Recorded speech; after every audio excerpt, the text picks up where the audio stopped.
Welcome to the three things everybody must know about Texas boundary surveying.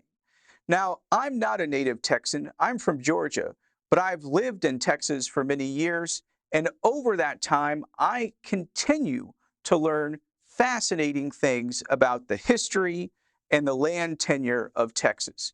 So, let me tell you three things that everybody, whether you're a property owner, a real property attorney, a land surveyor, you've got to know about Texas surveying. Number one, Texas has a unique history. It's been under 7 flags, including Spain, Mexico, and the Republic of Texas. And every one of these 7 flags has had unique land tenure practices. Now, we're not just studying history here. Many of these practices are still existent in Texas. For example, in Spain, when a property was conveyed and it had water boundaries, it was either torrential or perennial. I'm not going to get into the differences here, but if that property was created under Spanish rule, you could still be subject to those two types of water boundaries. Another example, in Texas, there's this thing called the small bill. And the small bill basically awarded property underneath the streams and rivers to landowners. So it transferred from the state to the private ownership under certain circumstances. So the general rule here is because Texas is so unique, it doesn't matter whether you pass the exam or not. If you're licensed in Texas as a surveyor, you better understand all this stuff because the uniqueness of Texas can come up and bite you.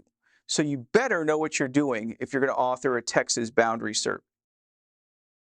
Number two, in states like Nevada or New Mexico or California, other western states, they have these things called corner records or records of survey. And it's a public record of different land survey evidence that makes it easier for me to find this information later. Well, Texas does not have any of that. Really, the only type of survey to be recorded is the plat when you're making a subdivision. So, in Texas, it requires a lot of gumshoe research to find the old documents.